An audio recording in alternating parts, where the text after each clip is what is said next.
Halo guys, banyak hal-hal kecil yang dilakukan oleh seorang atasan yang mungkin di matanya hal biasa-biasa saja, tapi justru menjadi hal yang sangat kurang ajar di mata orang lain. Bagi kamu seorang atasan di sebuah perusahaan, atau kamu yang baru saja diangkat menjadi seorang atasan, hindari hal-hal kecil ini jika kamu ingin selalu dihargai oleh orang lain.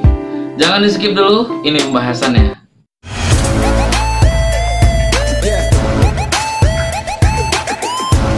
Menjadi seorang atasan terkadang membuat kita lupa diri dengan beberapa hak-hak yang harusnya bisa didapatkan oleh karyawan dan bawahan kita. Bahkan tak sedikit seorang atasan itu malah melakukan hal-hal yang tidak semestinya. Kayak beberapa waktu yang lalu ada temen aku yang kerja di sebuah restoran. Dia nanya ke aku, "Cuy, aku izin sholat Jumat sama atasanku, tapi malah disuruh buat surat resign. Itu gimana cuy?" Alasannya karena lagi rame. Gini, hak istirahat dan hak untuk beribadah termasuk di dalamnya sholat Jumat itu sudah jelas diatur di dalam Undang-Undang Ketenagakerjaan dan bahkan dilindungi dengan baik oleh Konstitusi RI tahun 1945 dan juga pasal nomor 39 tahun 1999 tentang hak asasi manusia. Dalam pasal 80 Undang-Undang Ketenagakerjaan menjelaskan bahwasanya pemilik usaha wajib memberikan waktu secukupnya kepada buruh atau pekerja untuk melaksanakan ibadah sesuai suruhan dari agamanya. Yang dimaksud memberikan kesempatan itu gimana? Artinya perusahaan atau pemilik usaha wajib menyediakan tempat ibadah yang memungkinkan para buruh atau pekerja bisa melaksanakan ibadahnya dengan baik. Tapi dilihat juga dan disesuaikan dengan kondisi dan juga kemampuan perusahaan atau pemilik usaha. Hak istirahat dan hak untuk melakukan ibadah adalah hak yang melekat pada diri seorang pekerja. Dan hak tersebut juga tidak hanya dilindungi oleh Undang-Undang Ketenagakerjaan saja, tapi juga dilindungi oleh Konstitusi RI 1945 dan juga pasal-pasal yang mengatur tentang hak asasi manusia. Jadi, tanpa ada kesepakatan apapun, secara nggak langsung kamu sudah mendapatkan hak tersebut. Pada pasal 28D ayat 2 juga menjelaskan bahwasanya setiap karyawan atau para pekerja itu mendapatkan hak untuk menerima imbalan dan juga diberikan perlakuan yang baik serta adil di dalam hubungan kerja. Jadi jangan hanya gara-gara berbeda agama, si pemilik usaha atau perusahaan malah mengekang karyawannya untuk melakukan ibadah, padahal udah jelas itu adalah anjuran dari agamanya. Hati-hati, ini dapat dipidana. Lalu di pasal 28E ayat 1 juga menjelaskan bahwasanya setiap orang bebas dan berhak untuk memilih dan memeluk agama manapun. Jadi cukup jelas bahwasanya kita sebagai karyawan atau para pekerja berhak untuk melaksanakan ibadah sesuai anjuran dari agamanya, tanpa membedakan kamu itu karyawan kontrak ataupun karyawan tetap. Kalau ada pemilik usaha ataupun perusahaan yang tidak memberikan hak tersebut kepada para pekerjanya, maka kamu berhak untuk menuntutnya ke Dinas Ketenagakerjaan. Bahkan bisa juga diadukan ke Komnas Hak Asasi Manusia Indonesia. Walaupun kayak gitu, aku tetap menyarankan semuanya supaya tetap melakukan musyawarah terlebih dahulu ke perusahaan ataupun pemilik usaha terlebih dahulu. Mudah-mudahan bisa mendapatkan jawaban yang terbaik. Menurut aku ini poin paling penting bagi kamu seorang atasan. Jangan suka semena-mena dengan bawahan, apalagi menyangkut tentang keagamaan. Bang, kalau ada atasan yang main tangan sampai main kaki, ngelempar-ngelempar barang ke muka karyawan, harus diapakan bang? Penjarakan! Hal ini 71% itu tentunya seorang karyawan pasti pernah mengalami hal-hal seperti ini. Padahal kita tahu setiap karyawan ataupun para pekerja harusnya mendapatkan perlindungan yang baik dari pemilik usaha ataupun perusahaan. Seperti yang dijelaskan pada pasal 86 ayat 1, bahwasanya karyawan berhak untuk memperoleh 1. Keselamatan dan kesehatan kerja.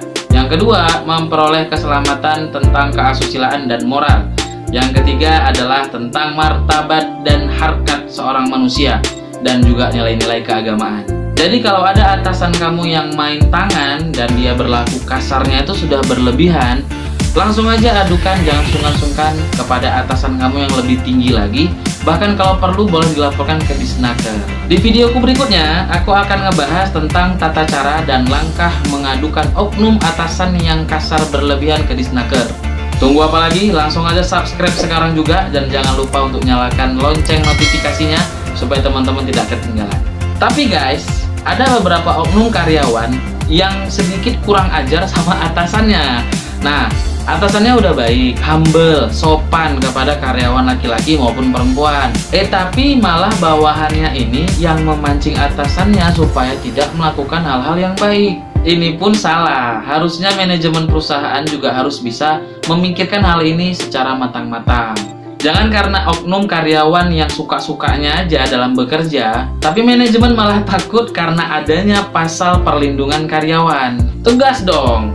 Jangan sampai perusahaan itu bangkrut dulu, perusahaan ditutup oleh pemerintah dulu, baru perusahaan memahami dan sadar kalau ada karyawan yang tidak baik.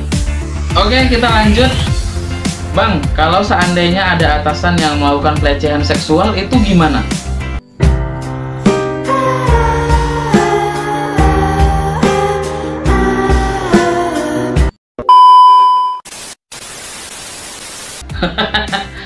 Hal ini pun sering terjadi di dunia kerja. Ya justru malah bukan karena suka sama suka ya, tapi karena adanya pemaksaan dan karena dia ngerasa dia adalah seorang atasan.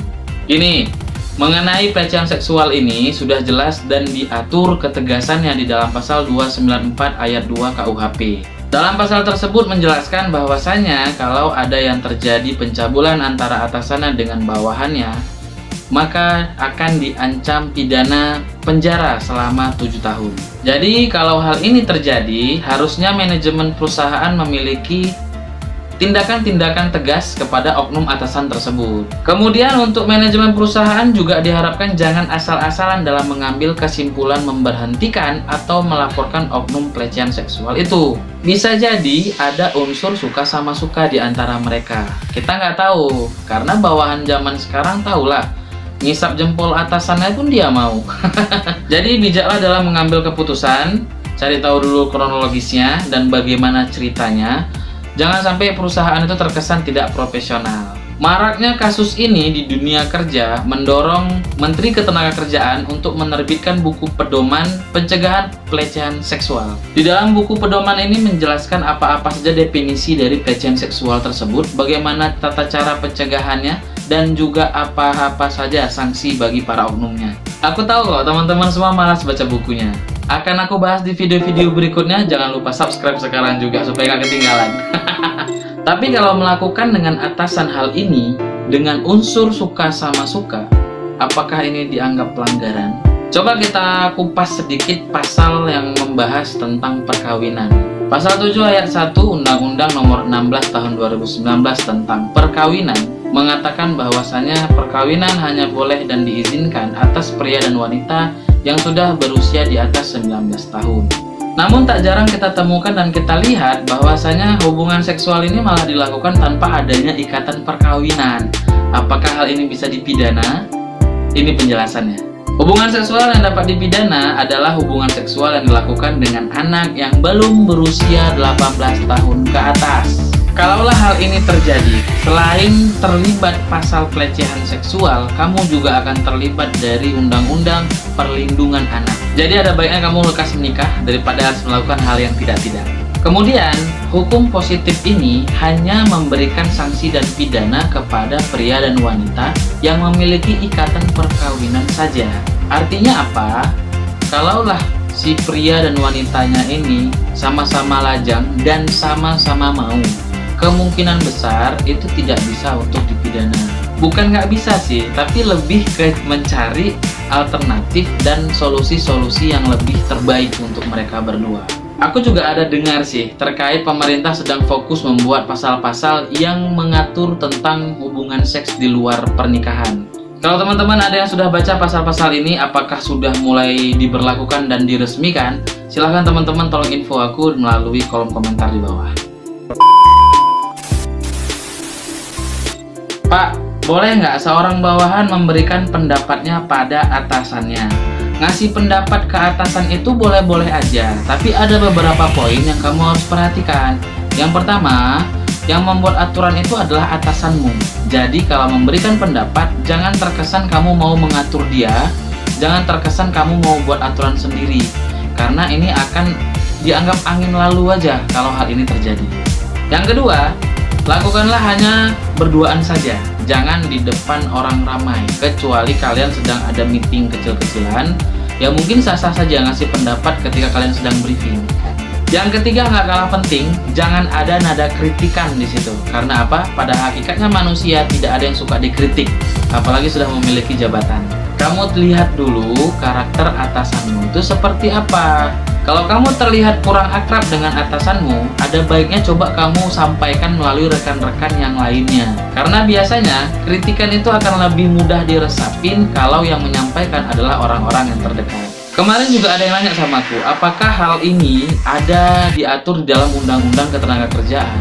Jujur aja aku belum pernah baca undang-undang yang mengatur tentang tata cara memberikan saran kepada atasan. Tapi kalau teman-teman sudah ada yang pernah baca, silahkan boleh bantu di kolom komentar. Oke lah teman-teman semua, sampai ketemu di next video. Jangan lupa like, komen, dan juga subscribe channel ini untuk mendukung 1000 subscriber pertama. Aku Meli Faganzai, please stay at Meli4 channel.